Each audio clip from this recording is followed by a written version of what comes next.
স্বাগত ডিবিসি নিউজের শুক্র ও শনিবারের আয়োজন প্রযত্নে বাংলাদেশে। আবারও স্বাগত প্রযত্নে বাংলাদেশে। এই আয়োজনে আপনাদের সাথে আছি আমি তানিয়া হারুন।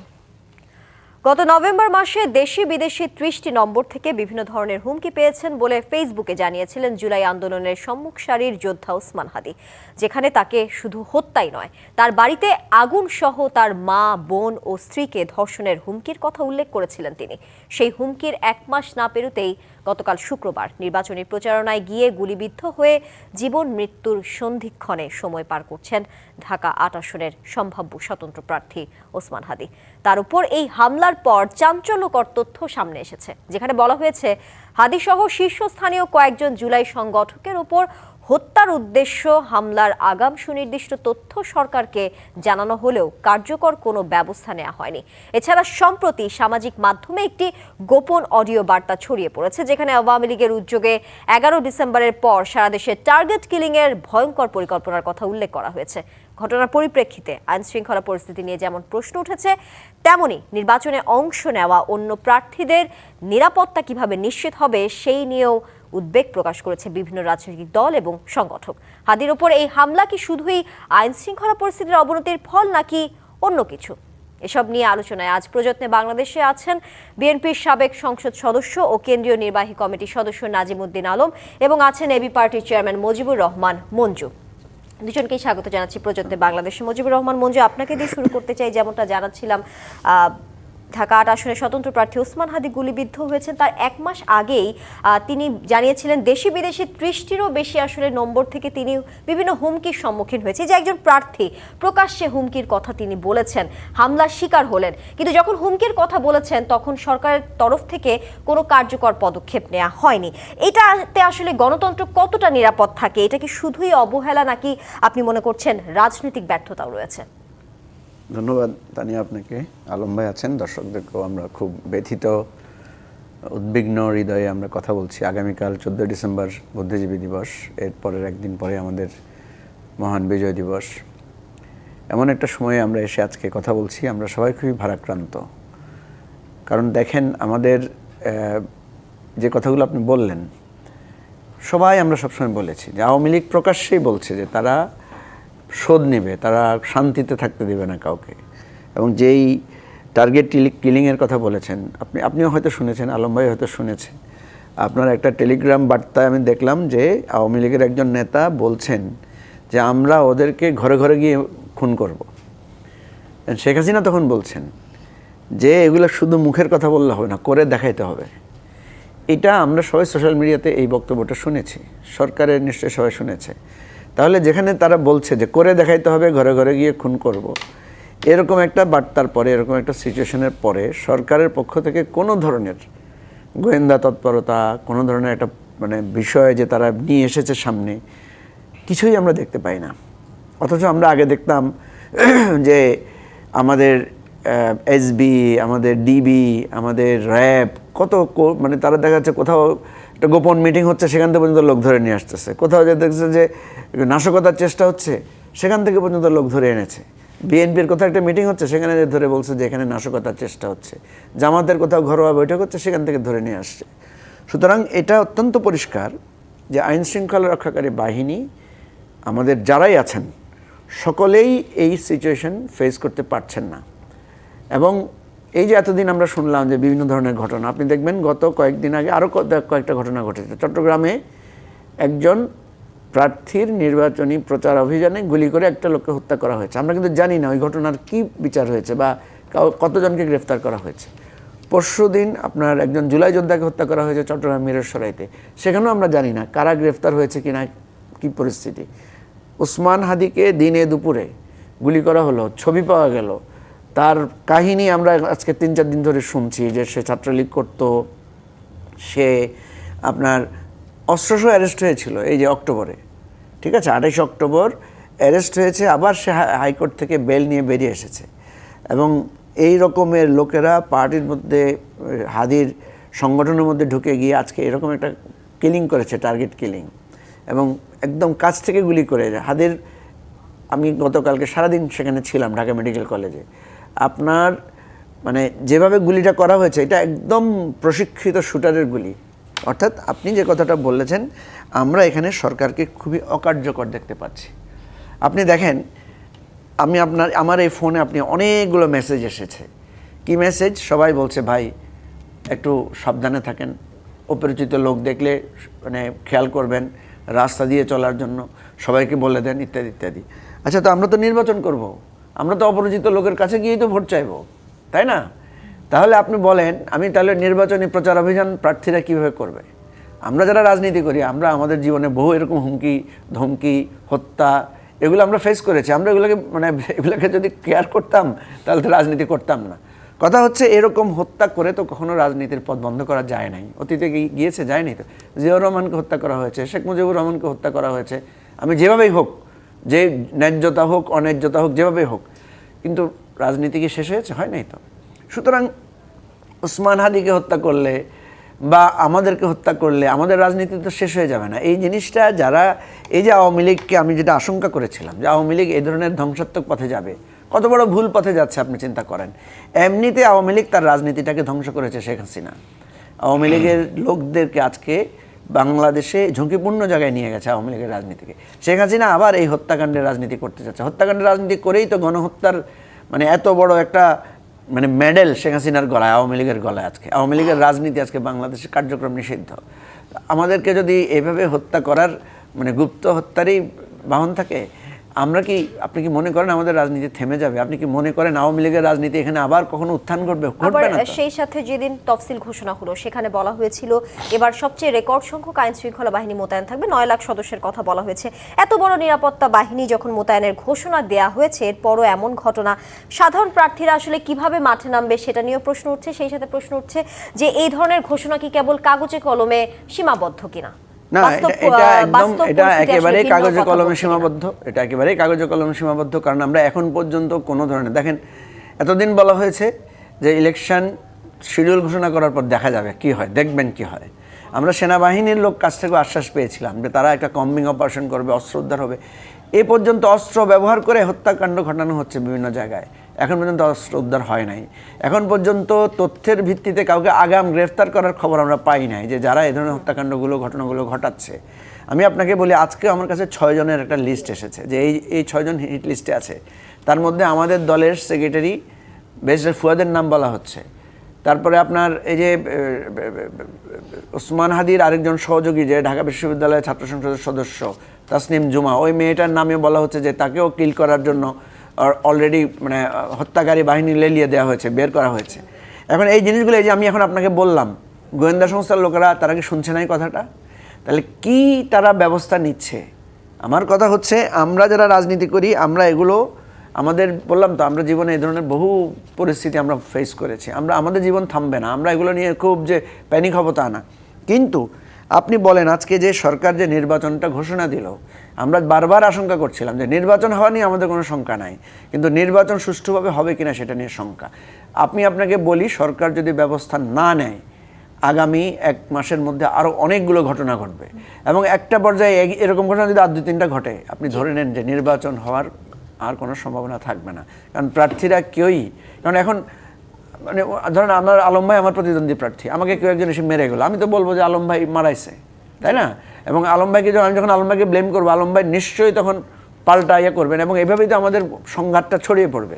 আপনি দেখেছেন কালকে মির্জা আব্বাস সাহেব যখন হাসপাতালে গিয়েছে, সেখানে এক ধরনের খারাপ পরিস্থিতির সৃষ্টি হয়েছে। আপনি তো সেখানে কিছু করতে পারছেন না, এবং একটা ঘটনা যখন এরকম ঘটবে, তখন রাজনৈতিক দলগুলোর মধ্যে সিরিয়াস বিভেদ ভয়ানক পর্যায়ে ছড়ে যাবে। আমি তো মির্জা আব্বাস সাহেব ধৈর্য ধরেছেন, ঠিক আছে, উনি প্রাজ্ঞ রাজনীতিবিদ, কিন্তু এই ধরনের ঘটনা তো হচ্ছে, আমরা তো জানছি না যে আসলে কে ঘটে। আপনি যতক্ষণ পর্যন্ত ধরতে না পারবেন, ততক্ষণ পর্যন্ত যে কেউ এটাতে কনস্পিরেসি থিওরিতে খেলতে পারবে। যে এই বিষয়টি নিয়ে আপনার কাছে আবারও আসবো মুজিবুর রহমান মঞ্জু। একটু নাজিমুদ্দিন আলম, আপনার কাছে যেতে চাই। যেমনটা মুজিবুর রহমান মঞ্জু বলছিলেন, টার্গেট কিলিং এর একটি অডিও বার্তা ঘিরে তিনি একটি মন্তব্য করেছেন। আমরাও বলছিলাম যে আসলে সামাজিক যোগাযোগ মাধ্যমে এটি ছড়িয়ে পড়েছে, সেখানে বেশ কিছু বার্তা পাওয়া গেছে।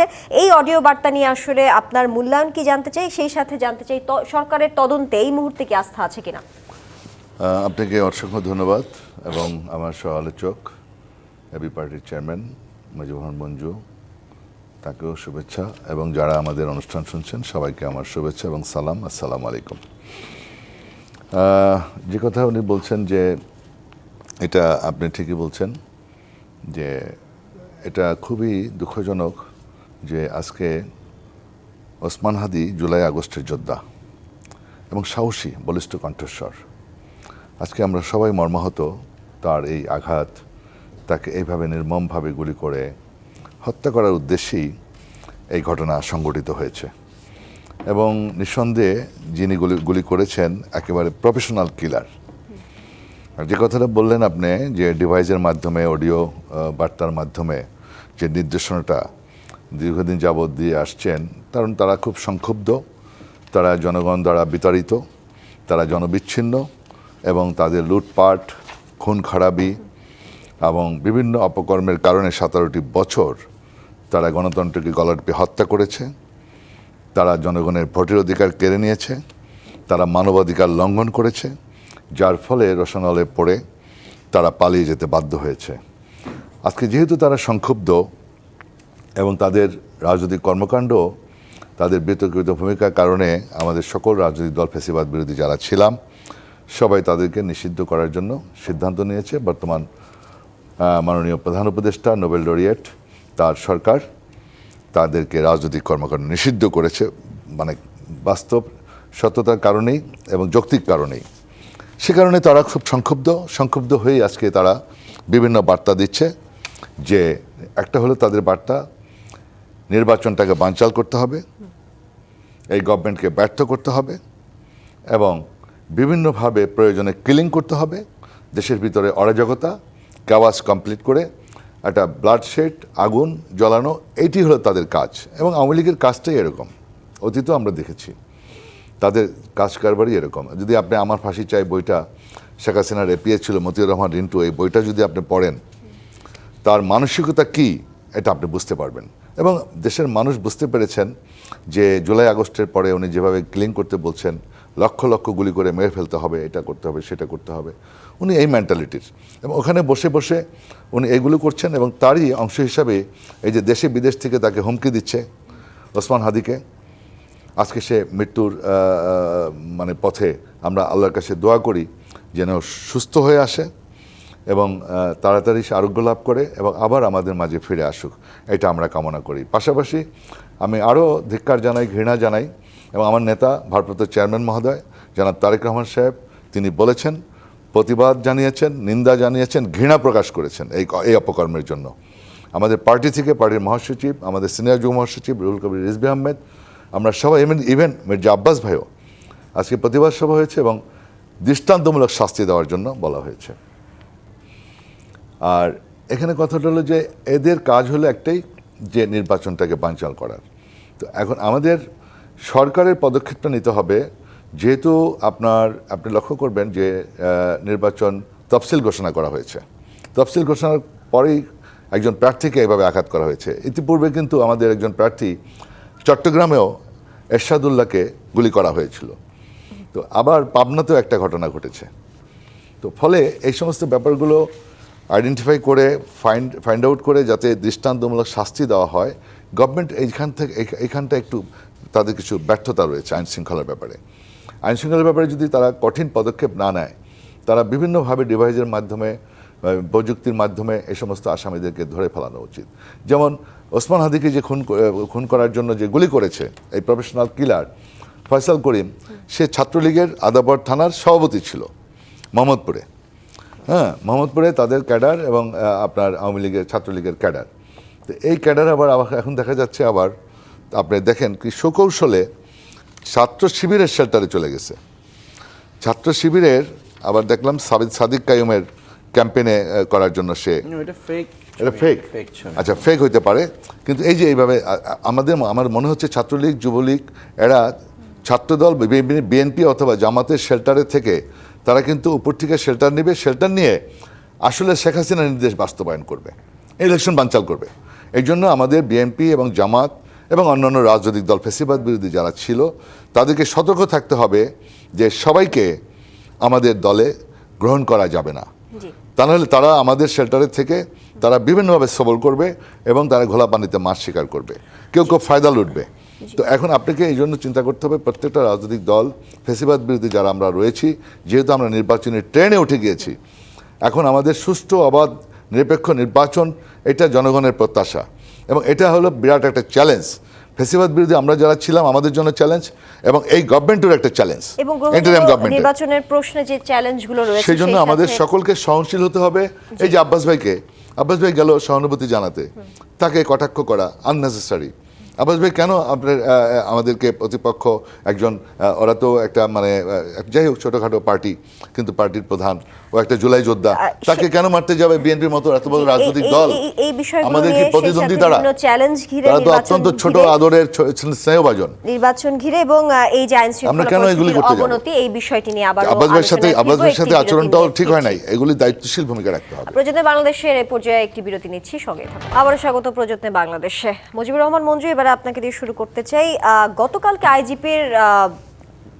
আইজিপির মোহাম্মদ বাহারুল আলম, জনাব মোহাম্মদ বাহারুল আলম বলেছেন যে রাতেই আসলে অল আউট অভিযান চলবে। আজকে শনিবার সন্ধ্যা হয়ে গেছে, রাত হয়ে গেছে, সেই অল আউট অভিযানের আসলে কোনো অগ্রগতি আমরা কোনো গণমাধ্যমেও দেখতে পাইনি। সেই বিষয়টি কিভাবে দেখছেন আরেকটু জানাতে চাই। গত মাসেই স্বরাষ্ট্র উপদেষ্টা বলেছিলেন ভোটের আগে আইন শৃঙ্খলা পরিস্থিতির অবনতির কোনো শঙ্কা নেই। সেই শঙ্কা নেই, উনি এমনটা একদম স্পষ্টভাবে তিনি বলেছিলেন। সেই সাথে এখন সবাই এই নিরাপত্তা কিংবা আইন শৃঙ্খলা বাহিনীর যে অবনতি সেটা নিয়ে ঢাবি অধ্যাপক মোহাম্মদ ডক্টর তৌহিদুল হকও সেই বিষয়টি নিয়ে উল্লেখ করেছেন। তাহলে কি কেবল এই যে নিরাপত্তা নিশ্চিতের কথা ঘোষণা, কি ঘোষণার মধ্যেই খালি রয়ে গেল? বাস্তবের রূপ কি ভিন্ন? আসলে হয়েছে, আমি যেটা দেখি যে আওয়ামী লীগের যে হম্বিতম্বি বা আওয়ামী লীগের যে থ্রেট, এগুলোকে ওনারা খুব হালকাভাবে নিয়েছেন হয়তো বা, 1 নাম্বার। 2 নম্বর হচ্ছে, দেখেন এই যে ফয়সাল করিমের ঘটনাটা প্রমাণ করে যে এরকম একজন অস্ত্রধারী সন্ত্রাসী, যার ট্র্যাক রেকর্ড আছে সন্ত্রাসের, যে গ্রেফতারও হয়েছে অস্ত্রসহ, সে কিন্তু অনায়াসে এই জুলাই অভ্যুত্থানের অংশীদারদের ভিতরে ঢুকে যাচ্ছে। একই পরিস্থিতি আপনি বিএনপির মধ্যে, জামাতের মধ্যে, এনসিপির মধ্যে, অন্যান্য দলের মধ্যেও দেখবেন যে বিভিন্ন দলের আওয়ামী লীগের লোকরা ঢুকে যাচ্ছে। সব দলের মধ্যে আমরা এই ধরনের পেয়েছি। এবং আমরা তো দেখলাম যে মানে আওয়ামী লীগের পতনের পরে জামাতের আমির এবং বিএনপির নেতারা, যেমন জামাতের আমির বলেছেন যে তাদেরকে ক্ষমা করে দেওয়ার কথা, বিএনপির নেতারা বলেছেন যে সুশীল আওয়ামী লীগ যারা, ভদ্র আওয়ামী লীগ যারা, তাদেরকে রাজনীতি করতে কোনো অসুবিধা নাই। আমরা দেখলাম মির্জা ফখরুল ইসলাম আলমগীর ওনার এলাকায় বলেছেন যে আওয়ামী লীগের লোকদের মামলা প্রত্যাহার করা হবে, ইত্যাদি ইত্যাদি, যারা নির্দোষ আওয়ামী লীগ। এখন কথা হচ্ছে, এই যে আপনি আওয়ামী লীগকে হালকাভাবে নিচ্ছেন, কোন আওয়ামী লীগকে হালকাভাবে নিচ্ছেন?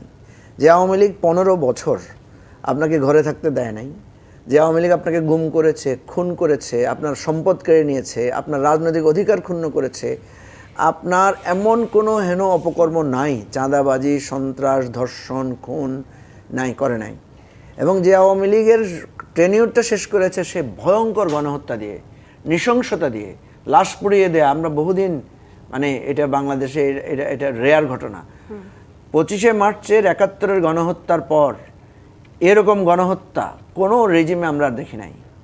তাহলে দেখেন, এই আওয়ামী লীগকে আপনি 15 বছরের দগদগে ঘা, আপনি 1 বছর না যেতে আপনারা কেউ মনে করছেন যে শেখ হাসিনা যে বলছে যে করে দেখাও, এটাকে আপনারা গুরুত্ব দেন নাই। এই যে আপনি আওয়ামী লীগকে পুনর্বাসন করার চিন্তা করছেন, আপনি এটাকে গুরুত্ব দেন নাই।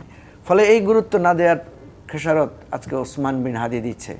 এখন এই যে ছেলেটাকে আমরা দেখলাম ওসমান বিন হাদির সাথে সে বসে তার কালচারাল সেন্টারের কথা বলছে, তার সাথে নির্বাচনী প্রচারণা অংশগ্রহণ করছে। এখন আমরা আজকে সবাই খুব সতর্ক হয়ে যাচ্ছি।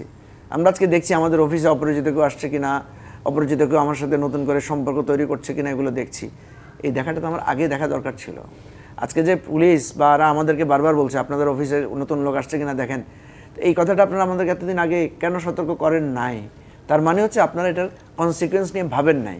আপনারা মনে করেছেন আমরা একটা আশ্বাস দিব, একটু হম্বিতম্বি করব, ব্যাস সব কিছু ঠিক হয়ে যাবে। তার মানে এখানে আন্তরিকতার বিরাট ঘাটতি আছে। এবং আমরা কিন্তু অনবরত বলেছি যে আইনশৃঙ্খলা পরিস্থিতিতে আপনারা ঠিক করেন, আইনশৃঙ্খলা পরিস্থিতিটা সতর্কতার কথা বলেছি। আমাদের দলের সেক্রেটারি ব্যারিস্টার ফুয়াদকে আপনি দেখেছেন বরিশালে তার উপরে মানে হামলে পড়ার চেষ্টা করা হয়েছে লোকদেরকে। একটা লোককে কি গ্রেফতার করা হয়েছে? করা হয় নাই। তাহলে আপনি যদি এই জায়গাগুলোকে এইভাবে নেন, আপনারা যারা আজকে ক্ষমতায় আছেন, আজকে যারা আপনার উপদেষ্টা আছেন, কালকে তো তারা সাধারণ মানুষ হয়ে যাবেন। আপনাদের জীবনের নিরাপত্তা তখন যদি আপনারা বলেন, এই যে কালকে আমি দেখলাম 2 জন উপদেষ্টা সরকারকে, উপদেষ্টা থেকে সরে এসে তারা সরকারকে দায়ী করছে, তাহলে আপনি 2 দিন আগে তো আপনারা সরকারে ছিলেন, তাই না? তো আমাদের মূল কথা হচ্ছে যে এই রকম পরিস্থিতিতে আমি স্পষ্ট করে বলতে চাই, এরকম পরিস্থিতিতে সকল রাজনৈতিক দলের এখন উচিত কি, সকল রাজনৈতিক দলের উচিত যে ভাই আমরা এক সপ্তাহের জন্য আমাদের সব দলীয় কার্যক্রম বন্ধ করে আসেন, আমরা বসি, আমাদের নিরাপত্তা নিশ্চিতের জন্য পুলিশের সাথে সরকারের সাথে বসা দরকার, যে আমরা কি করব, আপনারা কি করবেন, আমাদের কি করণীয়, একটা কম্বিং স্টেপস আমাদেরকে নিতে হবে। যদি আমরা এটা না নেই, আমি আপনাকে বলি ওসমান বিন হাদির জন্য আজকে আমাদের যে কষ্ট দরদ, এটা আস্তে আস্তে আস্তে আস্তে হালকা হবে এবং এরপর আরেকজন বড় মাপের কারো ঘটনা ঘটবে। এবং এরকম আপনি যদি ইতিহাস খোঁজেন অসংখ্য ঘটনা পাবেন। আবরার ফাহাদকে মারার পরেও আমরা অনেক মানে হাই উঠে ছিল, কিন্তু কি হয়েছে, আমরা তো অনবরত দেখছি এক একটা ঘটনার পর এক একটা ঘটনা ঘটছে, কোনো আমরা মানে রিমেডি পাই নাই। সুতরাং আমি মনে করি আমরা যারা জুলাই অভ্যুত্থান ঘটিয়েছি আমাদের একটা ভুল হয়েছে। আমরা আওয়ামী লীগ চলে যাওয়ার পরে ভেবেছি যে শত্রু শেষ, আসেন এবার নিজে নিজে শত্রুতা করি। এই নিজে নিজে শত্রুতা করতে গিয়ে আজকে প্রধান শত্রুকে আমরা ইগনোর করেছি এবং এই প্রধান শত্রুর বধ এখন আমাদের গায়ের উপরে, রক্তের উপর আসছে। নাজিবুদ্দিন আলম, গত 25শে আগস্ট সরকারের পক্ষ থেকে একটি ঘোষণা এসেছিল, থানা থেকে লুট হওয়া অস্ত্র উদ্ধারে 5 লাখ টাকা পর্যন্ত পুরস্কার, এই ঘোষণা দেওয়া হয়েছিল। 4 মাস পরে আজকে আবার ঘোষণা দেওয়া হলো ওসমান হাদিকে গুলি করা ব্যক্তিকে ধরিয়ে দিলে 50 লক্ষ টাকা পুরস্কার। এই যে পুরস্কার নিয়ে ঘোষণা, এখানে আসলে সমাধান পাওয়ার কি কোনো নজির আছে কিনা, যদি ইতিহাস পর্যালোচনা করেন সেই ক্ষেত্রে? এখানে আপনি মানে যেটা বলছেন যে গভর্নমেন্টের আমার মনে হয় আন্তরিকতা আছে, সদিচ্ছা আছে। এই গভর্নমেন্ট তো আমাদেরই সকলের সম্মিলিত প্রচেষ্টার মাধ্যমে এই গভর্নমেন্টকে আমাদের সকলকে সহযোগিতা করতে হবে।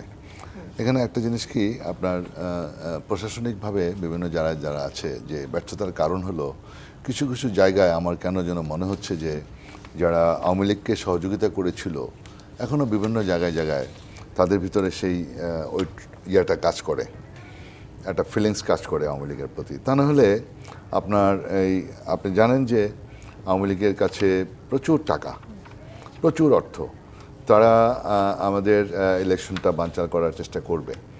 হ্যাঁ, এটা খুব স্বাভাবিক। সুতরাং নির্বাচনের তফসিল হয়ে গেছে, গভর্নমেন্টের জন্য চ্যালেঞ্জ, আমাদের জন্য চ্যালেঞ্জ। আমরা চাই গণতান্ত্রিক একটা রাষ্ট্র গঠিত হোক, যেটা আমাদের দীর্ঘদিনের প্রত্যাশা।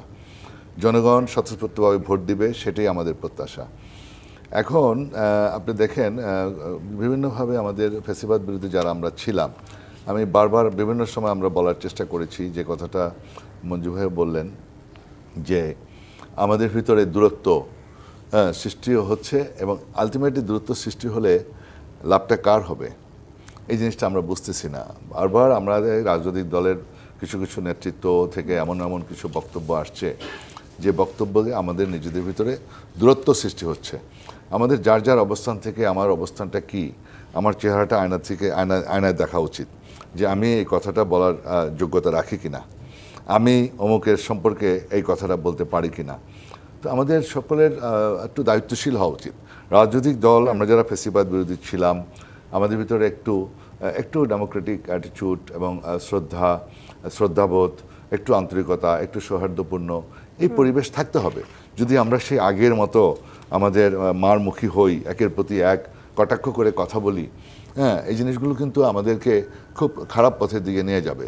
সেজন্য সাফার করতে হবে কিন্তু ফ্যাসিবাদ বিরোধী যারা আমরা, প্রত্যেকেই আমাদেরকে সাফার করতে হবে। আপনি যে ওসমান হাদির ঘটনাটা, এটা কিন্তু খুব পরিকল্পিত একটা ঘটনা এবং সে নির্দেশনা আগে থেকে দিচ্ছে, তারপরে এত কিছু। এখানে হাদির সাথে সাথে আমাদের যারা জুলাই আগস্ট বিরোধী আন্দোলনে যারা করেছে প্রত্যেকে কিন্তু রিস্কের মধ্যে আছে। আমরা যারা রাজপথে আন্দোলনে ছিলাম, যেমন আমাকে কিন্তু পুলিশ, শেখ হাসিনার পুলিশ গুলি করেছিল, আমার লিভারে কিন্তু গুলি এখনও, আমার 22 ব্যাগ রক্ত লাগছে।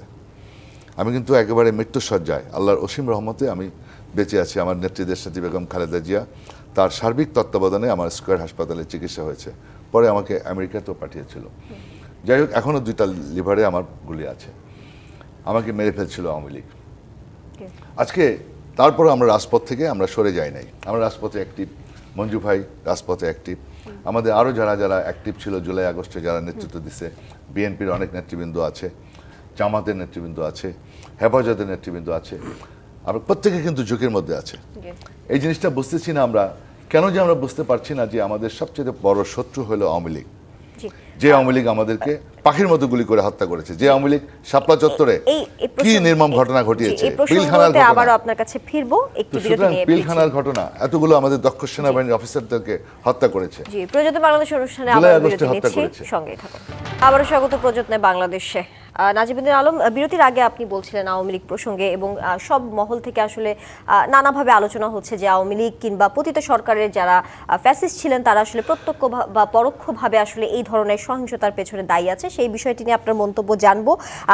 সেই সাথে একটু জানাবেন এই যে জনাব তারেক রহমানের দেশে ফেরা নিয়ে যে ঘোষণা আসলো বিএনপির পক্ষ থেকে গতকালকে, সেটা নিঃসন্দেহে খুবই দুঃসাহসী একটি সিদ্ধান্ত। কারণ এই নিরাপত্তা ইস্যু ছিল, বেশ কিছু ইস্যু নিয়ে কথা বলা হচ্ছিল জনাব তারেক রহমানের দেশে ফেরা নিয়ে।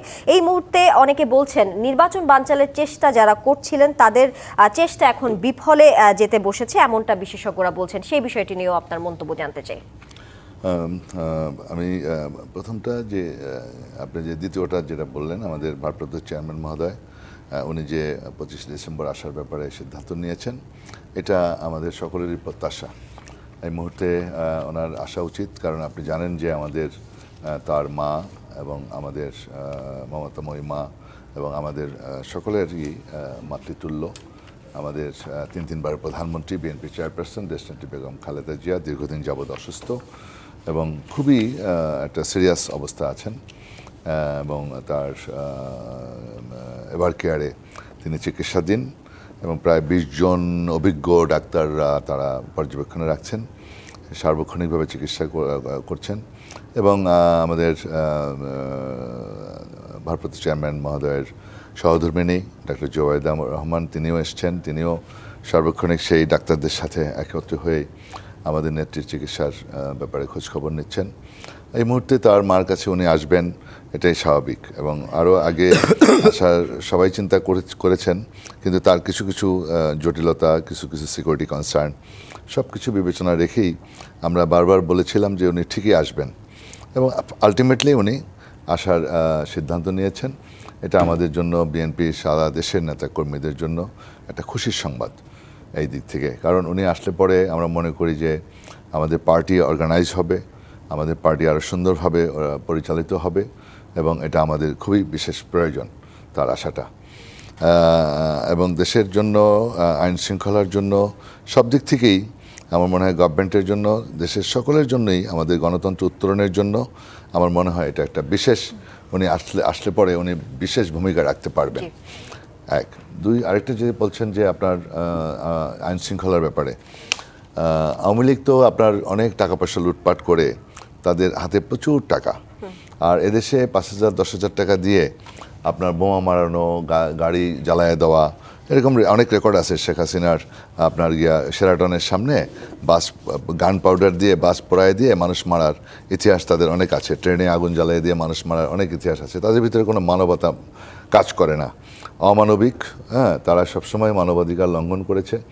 এই আওয়ামী লীগের দ্বারা সব কিছু করা সম্ভব। সেজন্য আমাদের স্টেক হোল্ডার যারা, government, at the same time যারা অপোজিশনে আমরা ফ্যাসিবাদ বিরোধী আন্দোলন করেছি, সবাইকে খুব সতর্ক থাকতে হবে। আজকে নির্বাচনটা আমাদের কাছে চ্যালেঞ্জ। এই নির্বাচনটা সুষ্ঠু করতে হলে শুধুমাত্র গভর্নমেন্ট আর নির্বাচন কমিশন তাদের এককভাবে সম্ভব না।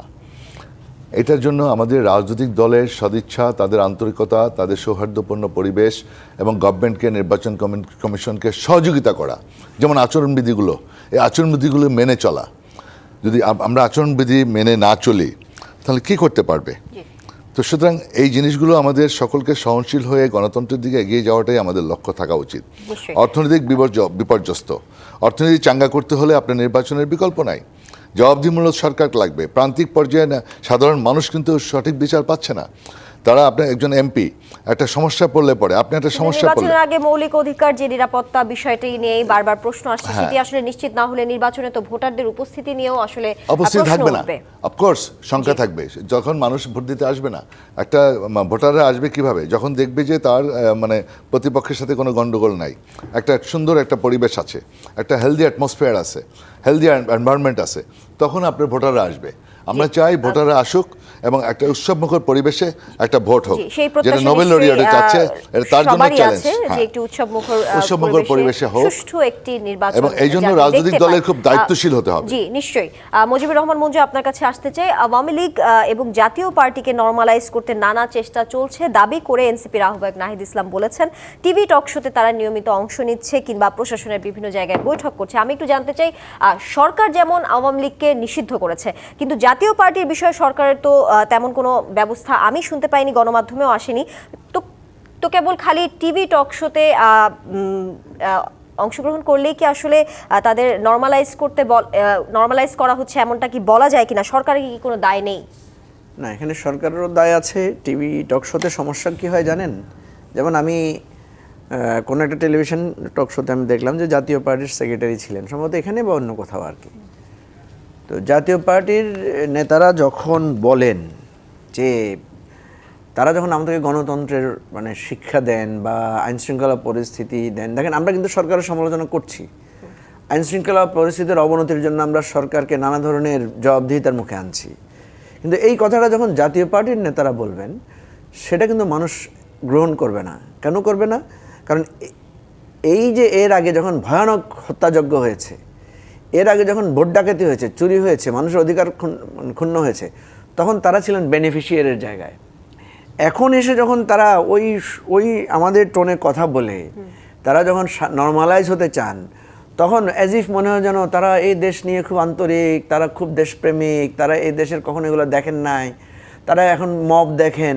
তারা বিশ্বযুদ্ধে হত্যা হয়েছে ওইটা তখন তারা চুপ ছিলেন, আবরার ফাহাদকে যখন হত্যা করা হয়েছে তখন তারা চুপ ছিলেন। এখন আমাদের এখানে যে গণ্ডগোলগুলো হচ্ছে, ধরেন বিএনপির সাথে জামাতের গণ্ডগোল হচ্ছে, এনসিপির সাথে বিএনপির কথা কাটাকাটি হচ্ছে, এই চান্সটা নিয়ে তারা খুব সুশীল সেজে যাচ্ছেন। এই জায়গাটা টিভি টক শোর একটা দায় আছে, যে মনে হচ্ছে যেন তারা একটা কথা বলার সুযোগ পেয়ে আস্তে আস্তে আস্তে তারা সাধারণ মানুষের সাথে মিশছে। আপনি দেখেন আমাদের দেশে যারা মুক্তিযুদ্ধে সবচেয়ে বড় দায় কার কি মনে হচ্ছে? স্বাধীনতার যারা বিরোধিতা করেছিল, মুক্তিযুদ্ধে যারা বিরোধিতা করেছিল, তারা যখন আপনাকে এসে মুক্তিযুদ্ধের সম্পর্কে বলবে, তারা অন্য কিছু বলুক, কোনো অসুবিধা নাই, তার সে দেশের নাগরিক হিসেবে তার তার সে বিচারের আওতায় আসছে কি আসে নাই সেটা আলাদা প্রসঙ্গ, কিন্তু সে যখন এসে আপনাকে মুক্তিযুদ্ধের জ্ঞান দিবে তখন আপনার কাছে কিন্তু ভালো লাগবে না। কথা বুঝেছেন? তো এই জন্য জাতীয় পার্টি, আওয়ামী লীগ এরা যখন এসে আমাদেরকে গণতন্ত্র শেখায়, এরা যখন আমাদেরকে ইলেকশনের মানে নিরপেক্ষতার কথা বলে, তখনই এই প্রসঙ্গটা আসে যে এদের, আমি বলি কি এরা অন্য কথা বলুক, কিন্তু এই সমস্ত বিষয়ে এদের কথা বলতে পারবে না। হ্যাঁ পারবে তখন যখন সে দায় স্বীকার করবে যে ভাই আমরা অন্যায় করে ফেলেছি, আমরা অনেক ভুল করেছি, আমরা দালালি করেছি, আমরা শেখ হাসিনার এই ফ্যাসিবাদের সহযোগী ছিলাম, এখন এই কান ধরলাম, তওবা করলাম, জীবনে আমরা এটা ভুল করেছি, এখন আমরা একটা চাই। এই ধরনের যদি তাদের কনফেশন থাকে তাহলে সেটা একরকম, কিন্তু তারা যদি এখন ভাব ধরে যে তারা গণতন্ত্রের পাহারাদার, তখন আমি তো সেটা এই বিষয়ে নিশ্চয়ই আলোচনা আরো পরবর্তীতে হবে। মুজিবুর রহমান মঞ্জু, রাজিবুদ্দিন আলম, আপনাদের দুজনকে ধন্যবাদ আজকে সময় দেওয়ার জন্য। শেষ করছি প্রযোজক বাংলাদেশের আজকের আয়োজন। ডিবিসির সঙ্গেই থাকুন 24